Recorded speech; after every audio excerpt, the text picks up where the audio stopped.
গুনার ফিরিস্তিগুলো একটা একটা করে স্বীকার করে আল্লাহরে বলেন, আল্লাহ আমি পাপী, আল্লাহ আমার যে বড় পাপী এই দুনিয়াতে কেউ নাই, আকাশের নিচে জমিনের উপরে আমার যে বড় পাপী কেউ নাই। একটা একটা করে আল্লাহ স্বীকার করি আমি পাপী, সব পাপের স্বীকৃতি দিলাম। পৃথিবী না জানুক আমি তো জানি, আমি কি পাপ করেছি, হায় আমার পাপের করলে বিচার, বাঁচার আমার নাই উপায়। দয়াময় তুমি মাফ করো আমায়, মাফ করো আমায়।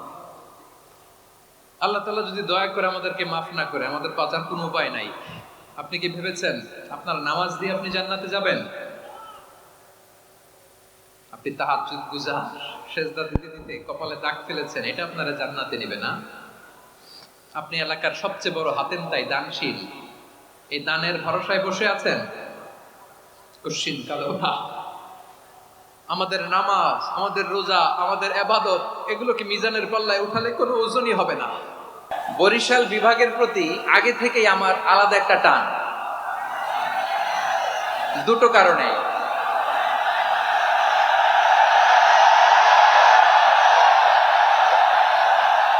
আলহামদুলিল্লাহ, আলহামদুলিল্লাহ, মাশাআল্লাহ। এই গণজোয়ারকে আল্লাহ তাআলা ইসলামের পক্ষে কবুল করে নিন। এই প্রাণ ঢালা উচ্ছ্বাস, ভালোবাসা, এটা কোরআনের জন্য, ইসলামের জন্য, ঠিক কিনা বলেন? কোন অপশক্তি এই গণজোয়ারকে ঠেকাতে পারবে না, কারণ যে ভালোবাসা আল্লাহর জন্য হয় সেটাকে ঠেকানো যায় না, ঠিক কিনা বলেন? আমার প্রাণ প্রিয় পটুয়াখালীবাসী ভাইরা, বিশেষ দুটি কারণে বরিশাল বিভাগের প্রতি আমার আলাদা একটা ভালো লাগা। এর কারণ এই অঞ্চলে আলেম ওলামা বেশি, ঠিক কিনা বলেন? আজকের এই প্রোগ্রামে অনেক কওমি মাদ্রাসার মুহতামিম সাহেবরা এসেছেন, আমি শুনেছি। আলিয়া মাদ্রাসার প্রিন্সিপাল হুজুররা এসেছেন, খতিব সাহেবরা এসেছেন, ইমাম সাহেবরা এসেছেন, মুয়াজ্জিন সাহেবরা এসেছেন। এই বিভাগে আলেম ওলামা বেশি। তার প্রমাণ এখানে এই বরিশালের ভেতরে আছে সারসিনা দরবার, ঠিক কিনা বলেন? অনেক হাক্কানি একটা দরবার। সারসিনার মরহুম পীর সাহেব হুজুরের খেদমত করেছি আমি অনেকবার, সুযোগ হয়েছিল আমার ছাত্র জামানায়। তো ওনাদের মাদ্রাসা কেন্দ্রিক অনেক খেদমত, আলহামদুলিল্লাহ। তারপর এই বিভাগে রয়েছে চরমোনাই দরবার, ঠিক কিনা বলেন? ওনাদেরও বিশাল মাদ্রাসা, ধর্মীয় অঙ্গনে, মাদ্রাসা অঙ্গনে, রাজনৈতিক অঙ্গনে ওনাদের অনেক খেদমত। তারপরে এখানে আছে ঝালকাঠি এনএস কামিল মাদ্রাসা। আমরা কায়েস সাহেব হুজুরের কথা শুনেছি, আল ইত্তেহাদ মা আল ইখতিলাফ, মতবিরোধের সাথে ঐক্য, অসাধারণ কথা। তো এই সমস্ত বড় বড় আল্লাহওয়ালাদের আগমন এই ভূখণ্ডে হওয়ার কারণে এখানে ধর্মীয় বিশৃঙ্খলা, মারামারি কম, আছে ঐক্য, ঠিক কিনা বলেন?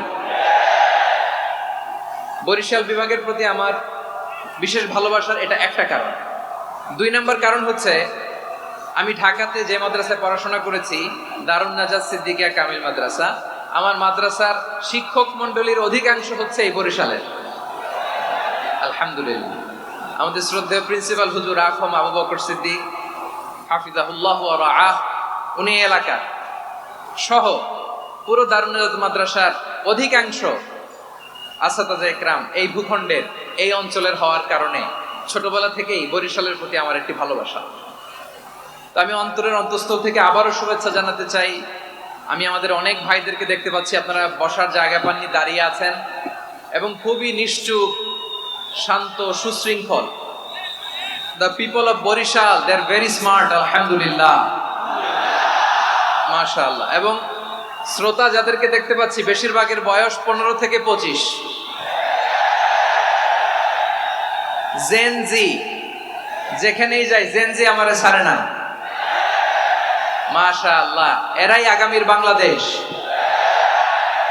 এরাই বাংলাদেশ, এদের হাতে নিরাপদ আমার লাল সবুজের পতাকা। এদের হাতে নিরাপদ আমার 56,000 বর্গ মাইলের প্রতিটি ইঞ্চি মাটি।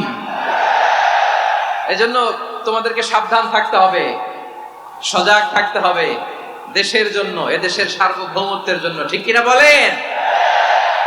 আমার প্রিয় ভাইরা, আপনারা এখন যেমনি নিশ্চুপ, নীরব, very quiet and calm, discipline, I like it, I love it, শেষ পর্যন্ত আপনারা এরকম নিশ্চুপ, নীরব, নিস্তব্ধ, নিঝুম থাকবেন তো আপনারা? মাশাআল্লাহ। আমি খুব লম্বা চূড়া সময় নেব না, অনেক আলোচনা হয়েছে, আমি পাশেই ছিলাম, আমি দুপুরেই চলে এসেছি, আমি শুনছিলাম আলোচনাগুলো, অসাধারণ আলোচনা হয়েছে। আসলে আলোচনা হওয়া দরকার অল্প, ইবাদত আর আমল হওয়া দরকার বেশি, ঠিক কিনা? কিয়ামতের একটা আলামত হচ্ছে খুতুবুকুম তাবিলা ওয়া সালাওয়াতুকুম কাসীরা। কিয়ামতের আগে আমাদের বক্তব্য হয়ে যাবে লম্বা। Your speech will be longer and your salah will be very shorter. বক্তব্য হবে লম্বা, সালাত হবে খাটো। এই নমুনা বর্তমানে আছে না নাই? ঘন্টার পর ঘন্টা, তাও তৃপ্তি মিটে না। অনেক জায়গায় রাত পর্যন্ত, মিডনাইট পর্যন্ত, মধ্যরাত পর্যন্ত আলোচনা হয়, এটা ঠিক নয়। বক্তব্য হবে একেবারে gist, cream of the creams, একেবারে ক্রিম কথাটা আলোচক উপস্থাপন করবেন। হেদায়েত দেওয়ার মালিক কে? ইন্নাকা লা তাহদি মান আহবাবতা ওয়ালাকিন্নাল্লাহা ইয়াহদি মান ইয়াশা।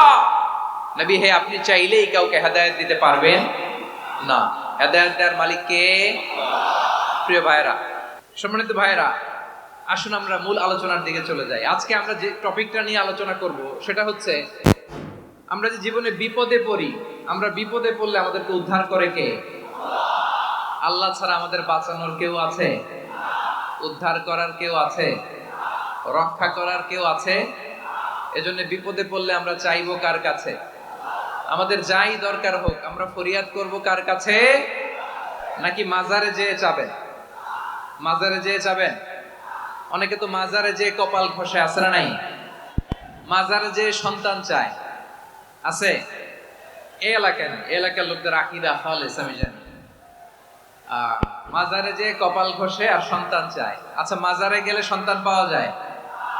আচ্ছা, মাজারে না গেলে যদি বাচ্চা না হতো, গরু ছাগলের যে বাচ্চা হয়, ওরা কোন মাজারে মানত করে বলেন? কথা কি বুঝতেছেন? এই যে প্রতি বছর গরু, ছাগল, ভেড়া এগুলো যে বাচ্চা দেয়, এরা কোন মাজারে যে মানত করে? এজন্য চাইতে হবে একজনের কাছে, তিনি কে?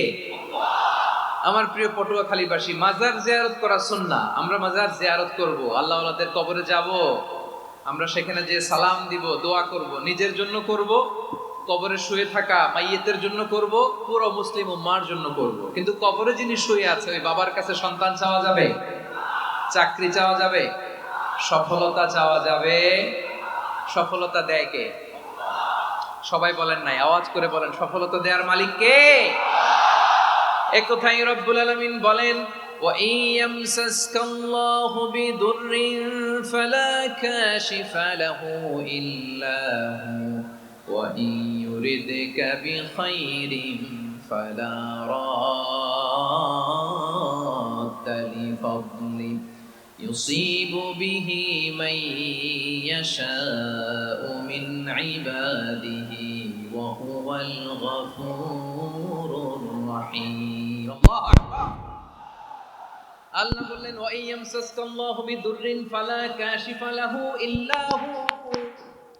আল্লাহ যদি তোমাকে কোনো বিপদ স্পর্শ করায়, আল্লাহ যদি তোমারে কোনো বিপদে ফেলে দেয়, ওই বিপদ থেকে উদ্ধার করার তিনি ছাড়া আর কেউ নাই। জোরে বলেন ঠিক কিনা? তিনি যদি কোনো বিপদে ফেলেন, তিনি ছাড়া বিপদ থেকে উদ্ধার করার কেউ নাই। আর তিনি যদি তোমার প্রতি কোনো অনুগ্রহ করতে চান, ওই অনুগ্রহ ঠেকিয়ে দেওয়ার ক্ষমতাও কারো নাই। আল্লাহ যদি আপনার সফলতা দিতে চায়, পৃথিবীর কোন শক্তি ওই সফলতাকে থামাতে পারে? এজন্য আল্লাহ বললেন, খবরদার, চিন্তার আকীদা খালিস করে নাও। ওয়া ইয়ামসাসকাল্লাহু বিদুররিন ফালা কাশিফা লাহু ইল্লা হু। আল্লাহ বিপদে ফেললে বিপদ থেকে উদ্ধার করার কেউ থাকে না। আর আল্লাহ যদি তোমার প্রতি দয়া দেখাতে চান, অনুগ্রহ করতে চান, ওই অনুগ্রহকে প্রতিরোধ করার মতো ক্ষমতা কারো নাই। তিনি তার বান্দাদের মধ্য থেকে যাকে ইচ্ছা তাকে দেন, যত ইচ্ছা তত দেন, তিনি ক্ষমাশীল, তিনি মেহেরবান। সুবহানাল্লাহ। তিনি ক্ষমাশীল, তিনি মেহেরবান। তাহলে এই আয়াত থেকে আমরা বুঝতে পারলাম, আমরা যদি বিপদে পড়ি আমাদেরকে কেউ বাঁচাতে পারে না। আমার বাবা আমারে বাঁচাতে পারে? হ্যাঁ। আমার মা আমাকে বাঁচাতে পারে? আমার বন্ধু আমারে বাঁচাতে পারে? আমার দলের কর্মী আমাকে বাঁচাতে পারে? আমার পীর সাহেব আমারে বাঁচাতে পারে?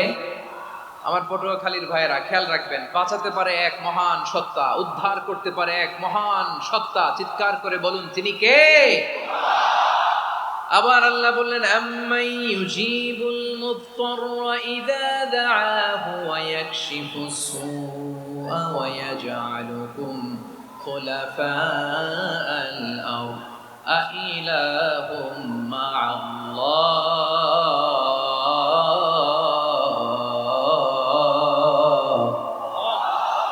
ক্বালিলাম মা তাযাক্কারুন। রব্বুল আলামিন বলেন, বিপদে পড়ে কাতর কণ্ঠে চিন্তাগ্রস্ত হয়ে যখন কেউ ফরিয়াদি হয়ে আল্লাহর ডাকে হাত তোলে, তখন এই ব্যক্তির ডাকে সাড়া দেয় কে? সবাই বলুন। কাতর কণ্ঠে বিপন্ন অবস্থায় আপনি যখন কেঁদে কেঁদে হাত তুলে আপনার দুঃখের কথা জানান, আপনি যখন ডাকেন তারে, তখন আপনার ডাকে সাড়া দেয় কে? আল্লাহ বলে, আমি সাড়া দেই। তোমাদের বিপদকে মুক্ত করে দেয় কে? ওই আল্লাহর সাথে কোন উপাস্য আছে নাকি? কিন্তু খুব অল্প সংখ্যক লোকই তোমরা উপদেশ গ্রহণ করো। কথাটা কার? তাহলে বিপন্ন মানবতা যখন কাঁদে, মানুষ যখন বিপদে পড়ে নিরুপায় হয়ে ফরিয়াদ করে, তার ডাক শোনার কেউ নাই একজন ছাড়া। চিল্লায় বলেন তো, তিনি কে? এজন্য আমরা ফরিয়াদের হাত কার দিকে তুলবো? প্রিয় পটুয়াখালী, বলেন, ফরিয়াদের দুটো হাত আমরা কার দিকে তুলবো? এবং খেয়াল রাখতে হবে, মাথার সাথে সেট করে নিতে হবে, আল্লাহ ছাড়া আমাকে উদ্ধার করার কেউ নাই। এই পৃথিবীতে কেউ আপন না। প্রিয় ভাই, বিপদে বললে বোঝা যায় কেউ আপন না। আপন শুধু একজন মহান সত্তা, তিনি কে? এটা কি আপনারা খেয়াল রাখতে পারবেন? হ্যাঁ। বিপদে আপদে কেউ আমাদের বাঁচাতে পারে না, তরাতে পারে না, মুক্তি দিতে পারে না, উদ্ধার করতে পারে না, একমাত্র আমার প্রভু ছাড়া, আল্লাহ ছাড়া। চিল্লায় বলেন ঠিক কিনা? এবং প্রিয় পটুয়াখালীর ভাইয়েরা, মাথার সাথে এটা সেট করে নিতে হবে যে আমাদের পুরো জীবনটাই পরীক্ষা। পুরো জীবনটাই কি? The life is a test.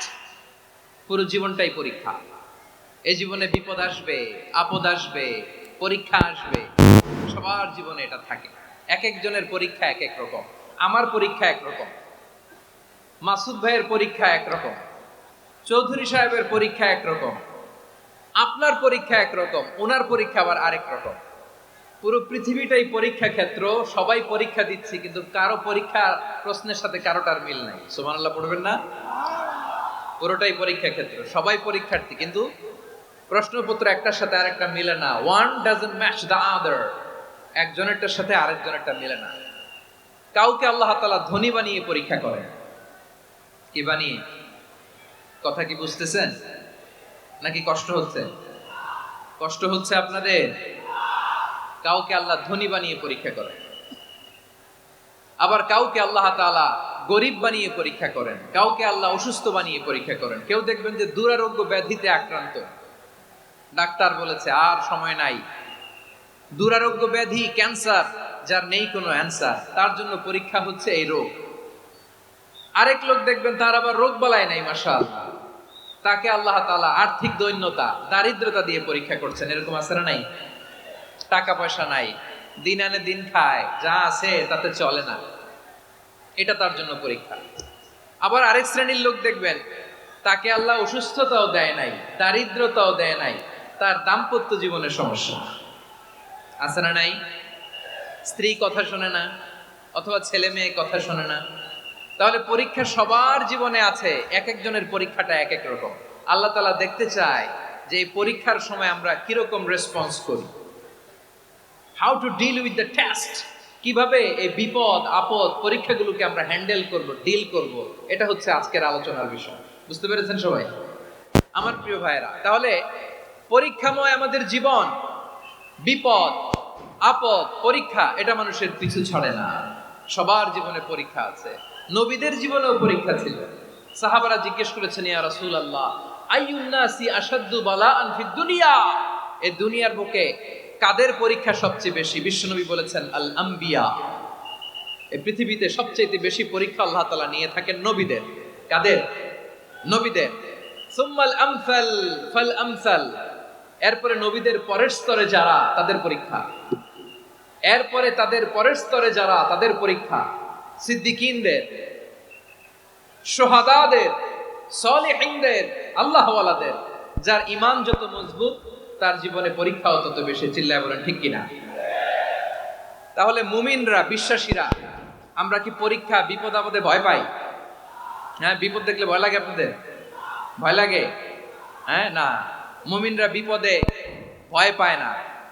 কারণ মুমিন জানে, the grief isn't permanent, the test isn't permanent, the struggle in our life isn't permanent. আমাদের জীবনের দুঃখ, কষ্ট, স্ট্রাগল, এগুলো পার্মানেন্ট নয়। After every difficulties there is an ease. সব কষ্টের পরেই একটা সুখ আছে না নাই? রব্বুল আলামিন বলেন, ফা ইন্না মাআল উসরি ইউসরা, ইন্না মাআল উসরি ইউসরা, ভয় পেও না, চিন্তা করো না, কষ্টের সাথেই আমি রেখে দিয়েছি স্বস্তি। সুবহানাল্লাহ বলেন। মুমিন জীবনে বিপদ যত বেশি, কষ্ট যত বেশি, তার সামনে সফলতা তার চেয়েও বেশি। ঠিক কিনা বলেন? কারণ বিশ্বাসীরা জানে, রাত্রি যত গভীর হয়, সুবহে সাদিকের সময় তত আগাতে থাকে। গর্ভবতী নারীর পেটের ব্যথা যত বাড়তে থাকে, ঘরে নতুন মেহমান আগমনের সময় ঘনাতে থাকে। মুমিনদের উপর বিপদ, অত্যাচার, আপদ, পরীক্ষা যত বাড়তে থাকে, কালেমার পতাকা উড্ডয়নের সময় কাছে আসতে থাকে। বিশ্বাসীদের এগুলো হিসাব মিলানো অনেক আগে, এগুলো অনেক আগে হিসাব মিলানো। দুঃখের আধার শেষে সুখের আলো মিটি মিটি হাসে। চিল্লায় বলেন ঠিক কিনা? দুঃখের আধার শেষে আলোর প্রভাত হাসে, হতাশার কালো মেঘে যায় গো ভেসে, হতাশার কালো মেঘে যায় গো ভেসে। দুঃখের আধার শেষে আলোর প্রভাত হাসে, হতাশার কালো মেঘে যায় গো ভেসে, হতাশার কালো মেঘে যায় গো ভেসে। কোরআনের পাতায় পাতায় দেখো, ঈমানের পথ ঢাকা ব্যথার কাটায়। কোরআনের পাতায় পাতায় দেখো, ঈমানের পথ ঢাকা ব্যথার কাটায়। ভেঙে পড়ো না কভু হতাশ হয়ে, ভেঙে পড়ো না কভু হতাশ হয়ে, জ্বলে পুড়ে খাঁটি সোনা হও গো শেষে, জ্বলে পুড়ে খাঁটি সোনা হও গো শেষে।